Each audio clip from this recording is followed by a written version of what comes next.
Hello दोस्तों, आज की ये कहानी हमारी सच्ची घटना पर आधारित है। एक साधु का श्राप। चंदेरी गांव में एक ऐसा तालाब है जो हर किसी को मानो अपने पास बुलाता है। उस तालाब के पानी की सुगंध हर किसी को अपनी तरफ आकर्षित करके खींच ले आती है। तालाब बिल्कुल चकोर सा बना हुआ है, कोई इसकी देखभाल नहीं करता, तभी भी ये हमेशा नया लगता है। ऐसा लगता है मानो किसी ने फुर्सत में बैठकर चारों ओर से चकोर तालाब बनाया हो। कहने को ये तालाब है, लेकिन ये किसी झील से कम नहीं। तालाब काफ़ी बड़ा है, हर कोई दंग है इस चकोर तालाब में। पानी हमेशा स्वच्छ बना रहता है। ये करीब 2 नदियों के बीच बना है। इन दोनों नदियों के बीच की दूरी तालाब के एक ओर से 5 किलोमीटर और दूसरी ओर से करीब 4 किलोमीटर है। जब से गांव बसा है, कोई नहीं जानता ये तालाब कब, कैसे और किसने बनवाया। पुराने गांव के लोगों का मानना है कि यह ईश्वरीय देन है। तालाब के बगल में 2 पेड़ भी लगे हैं, जिसके बारे में कोई कुछ नहीं जानता। लोगों को लगता है कि ये पेड़ ही तालाब की रक्षा करता है। स्वर्ग सा सुंदर दिखने वाला यह तालाब अब गांव वालों के लिए बंद पड़ा है, क्योंकि यहाँ अनेकों बच्चे, बूढ़े, स्त्रियां, जो भी इसमें आनंद लेने गया वो मर गया, या डूबकर मर गया, या हाल ही में शिवा नामक एक लड़का पतंग लूटते लूटते उस तालाब की ओर जा पहुंचा। साथ में अमन भी था। अमन ने कहा, भाई शिवा, इस तालाब की ओर मत चलो, उधर कोई आत्मा है, हम लोगों को मार देगी, और अगर घर वालों को पता चला तो भी मारे जाएंगे। शिवा कहता है, पागल हो क्या तुम, घर वालों को कौन बताएगा। और आगे कहता है, अपनी पतंग लेके हम लोग भाग आएंगे, और कहो राजू और श्याम की भी पतंग हमें मिल जाएगी, वो भी इधर ही आई थी। शिवा अमन के साथ चल देता है पतंग के पीछे पीछे। पतंग तालाब में गिर जाती है, लेकिन भीगती नहीं है। अमन कहता है, पतंग पानी में गिरी और भीगी नहीं। शिवा कहता है, हमसे क्या, और तालाब में पतंग लेने कूदता है। अमन दूर खड़ा देखता है। शिवा अपनी पतंग उठा लेता है, तभी देखता है कि 2 पतंग और हैं। आगे बढ़ता है, उन्हें भी उठा लेता है, और शिवा अमन से कहता है, तुम लोग फर्जी में ही परेशान होते हो। तभी और 2 पतंग तालाब में दिखती हैं। शिवा उन्हें भी उठाने बढ़ता है। तभी अमन कहता है, भाई बस करो, 3 पतंगे हो गई हैं, अब आगे मत बढ़ो, आगे गहरा पानी है और पानी तुम्हारे कानों तक आ गया है। तब शिवा कहता है, यार यह तो पतंग, बस चलता हूँ। शिवा आगे बढ़ता है। अब शिवा पानी के अंदर चला जाता है और दिखाई नहीं दे रहा होता है। अमन शिवा शिवा आवाज़ देने लगता है। तभी शिवा का सिर बाहर आता है और कहता है, भाई यह देखो, 5 पतंग हो गई, तुम खामखा डर रहे थे। शिवा तालाब से बाहर निकलने लगता है। जैसे ही शिवा बाहर निकलता है, शिवा की टांग पकड़कर कोई अंदर खींचने लगता है। शिवा चिल्लाने लगता है, बचाओ बचाओ। अमन यह देखकर चिल्लाते हुए गांव वालों को बुलाने के लिए भागता है। बचाओ मेरे दोस्त को, शिवा डूब रहा है। तभी गांव के मुखिया और सभी लोग तालाब की ओर भागते हैं। सभी लोग तालाब के पास पहुंचकर देखते हैं कि शिवा की लाश पानी में तैर रही है। उस दिन से न अमन कभी उस तालाब की ओर देखता है, और ना ही गांव का कोई अन्य सदस्य उस तालाब की ओर देखता है। क्योंकि गांव काफ़ी छोटा है, इसलिए दूर बड़े राज्य के राजाओं का अभी तक इस पर ज़्यादा ध्यान नहीं गया।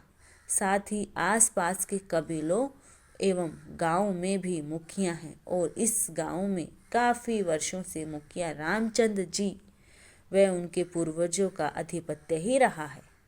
गांव के मुखिया ने उस तालाब की ओर जाने वाले रास्ते में एक दरवाज़ा लगा दिया, जिससे कोई उधर ना जा सके। गांव के मुखिया ने उस तालाब की ओर जाने वाले रास्ते में एक दरवाज़ा लगा दिया जिससे कोई उधर न जा सके। रामचंद्र की शादी को 5 साल हो गए और उन्हें आज जाकर एक लड़का हुआ है। आज पूरे गांव में खुशी का माहौल छाया हुआ है। आज मुखिया ने हर घर में लड्डू बंटवाए हैं और एक बहुत ही बड़ी दावत भी शाम को रखी है। मुखिया की पत्नी राम किशोरी कहती है, सुनिए, जाइए पंडित जी को बुला लीजिए, अपने बच्चे का भविष्य भी देख लेंगे और 10 पंडित जी और बुला लीजिएगा, 11 पंडितों को भोजन करा देंगे। मुखिया रामचंद्र कहते हैं, तुम इतना परेशान मत हो, मैं अभी नौकर को भेज देता हूँ। तभी पत्नी राम किशोरी कहती है, ऐसे खुशी के समय में नौकर को नहीं, आपको जाना चाहिए और उनके खाने का भी प्रबंध करना है। जाइए, जल्दी कह के आइए। रामचंद्र कहते हैं, हाँ जाता हूँ। इतना कहकर रामचंद्र पंडित जी से कहने चले जाते हैं। रामचंद्र तब पंडित जी से कहकर जैसे ही लौटते हैं, उधर बारिश बहुत तेज होने लगती है। रामचंद्र सोचते हैं, यह क्या हो गया? शाम को दावत है और पानी भी गिरने लगा, कैसे दावत होगी? पानी और जोर पकड़ लेता है और बिजली की चचाहट के साथ पानी बंद नहीं होता। किसी तरह रामचंद्र अपने घर पहुंचते हैं। राम किशोरी कहती है, आप भीग गए हैं, जाइए कपड़े बदल लीजिए। रामचंद्र यह कहते हुए कमरे में चले जाते हैं कि ना जाने पानी कब बंद होगा।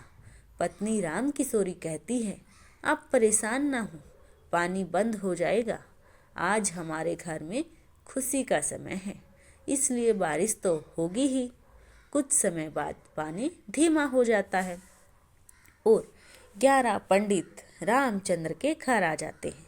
रामचंद्र और राम किशोरी सभी 11 पंडितों के चरण धोते हैं और आसन ग्रहण कराते हैं। रामचंद्र नौकर से कह देते हैं, जाओ देखो किचन में भोजन तैयार हो गया है कि नहीं। नौकर कहता है, हाँ मालिक, भोजन तैयार है। रामचंद्र कहते हैं, जाओ फिर लेकर आओ। नौकर भोजन लेकर आ जाते हैं। रामचंद्र और राम किशोरी पंडितों को भोजन कराते हैं।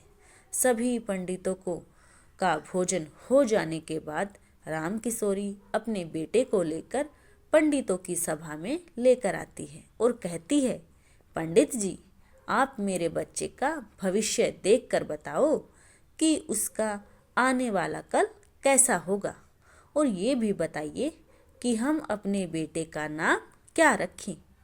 तब पंडित रविशंकर शास्त्री इन 11 पंडितों में सबसे महान होते हैं और सभी के गुरु भी होते हैं। रविशंकर शास्त्री बच्चे को हाथ में लेते हैं और बच्चे की मुख की ओर देखने लगते हैं और काफ़ी सोच में डूब जाते हैं।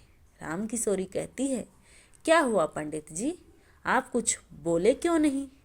पंडित जी कहते हैं, बेटा, मैंने अब तक हजारों बच्चों के भविष्य को देखा है, लेकिन यह बालक तो बिल्कुल अद्भुत है। यह एक दिव्य आत्मा है। इसका जन्म तो किसी उद्देश्य को पूर्ण करने के लिए ही हुआ है। तेरा बालक बहुत ही बुद्धिमान और होनहार होगा और यह आगे चलकर एक महान राजा भी बनेगा। यह इस पूरे गांव का उद्धार करेगा। तभी किशोरी कहती है कि मेरे बालक के जीवन में कोई खतरा तो नहीं?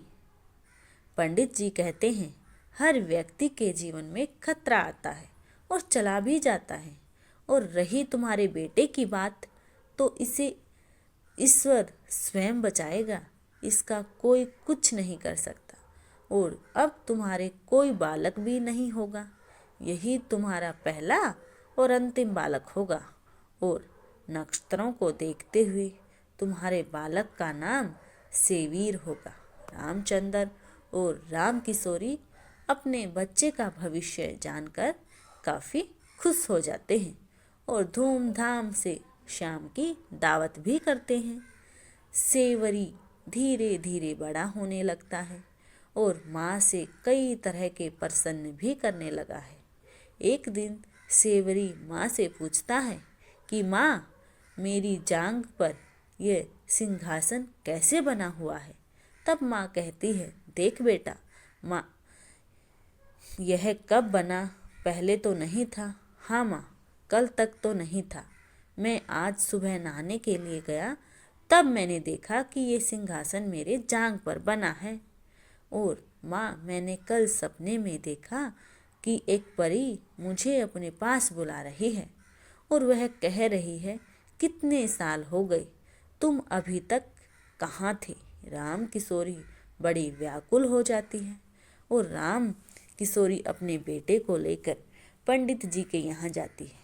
पंडित जी से बताती है, पंडित जी, मेरे बेटे ने कल एक सपना देखा कि एक परी उसे बुला रही है और आज सुबह इसकी टांग पर ये सिंहासन बना हुआ है। यह कैसे हुआ? बचपन में तो केवल एक काला सा निशान था। पंडित जी देखते हैं और कहते हैं, बेटा राम किशोरी, जब यह पैदा हुआ था तब ही मैंने कहा था कि ये कोई दिव्य अवतार है। तुम मानो या ना मानो, तुम्हारा बेटा किसी उद्देश्य के लिए ही यहाँ आया है। राम किशोरी कहती है, कैसा उद्देश्य पंडित जी?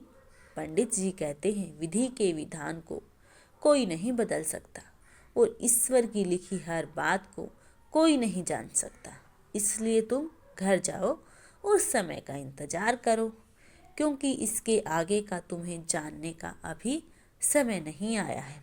बस इतना जान लो कि तुम्हारा बेटा जिस उद्देश्य के लिए आया है वह समय चक्कर अब शुरू हो चुका है। राम किशोरी बड़ी उदास मन से अपने बेटे को लेकर घर चली आती है। 2 दिन बाद आज सेवियर का 18वां जन्मदिन है। रामचंद्र और राम किशोरी अपने बेटे के जन्म दिवस को बहुत ही धूमधाम से मनाते हैं और गांव के कई लोगों को आमंत्रित भी करते हैं। अपना जन्म दिवस मनाते हुए सेवीर पूजा विधान से टीका करवाता है। तभी उसकी नज़र एक लड़की पर पड़ती है, जिसके रेशम जैसे कमर तक बाल, आँखों में हल्का काजल, चेहरे पर मंद मंद हंसी, चेहरा ऐसा कि जैसे धरती पर उतरा चांद, उसके गालों पर सूरज जैसी चमक। सेवीर उसे देखता ही रह जाता है। वो लड़की इस तरह सेवीर को अपनी ओर देखता देख असम चश्मे में पड़ नज़र हटा लेती है। सेवीर माँ के हाथों से लड्डू खा माँ बाप के पैर छू आशीर्वाद लेता है और सभी लोग नाश्ता पानी करने में लग जाते हैं। लेकिन सेवीर की आंखें आशीर्वाद के बाद उस लड़की को ढूंढने में लग जाती हैं। वो लड़की भी एक और खड़ी सेवीर को ही देख रही होती है। सेवीर उसे ढूंढ लेता है और उसके पास जाता है। सेवीर उस लड़की से कहता है, आप कैसी हैं? क्या नाम है आपका? कहती है, हम तो ठीक हैं, आप बताइए। मेरा नाम शिवांगी है। और दोनों में वार्तालाप आगे बढ़ती है। हे सेवियर, हमने आपको पहले कभी नहीं देखा। क्या आप इस गांव के ही हैं? शिवांगी, हमने भी कभी आपको नहीं देखा। नहीं, ना ही मैं इस गांव की हूँ। बगल वाले त्रिस्कर गांव की हूँ। मेरे पापा उस गांव के मुखिया हैं। सेवीर, अच्छा, आप सोनभद्र जी की बेटी हैं। उन्हें कौन नहीं जानता। अक्सर मेरे पापा उनकी बात घर में किया करते हैं। शिवांगी, हाँ, मेरे पापा भी आपके पापा की बात करते हैं कि आपके पिताजी बहुत ही ईमानदार और कर्मठ मुखिया हैं। सेवीर, आपसे एक बात बोले? तब शिवांगी, बोलिए। धन्यवाद दोस्तों। इस कहानी का अगला भाग आपको अगले वीडियो में मिलेगा। तब तक के लिए धन्यवाद।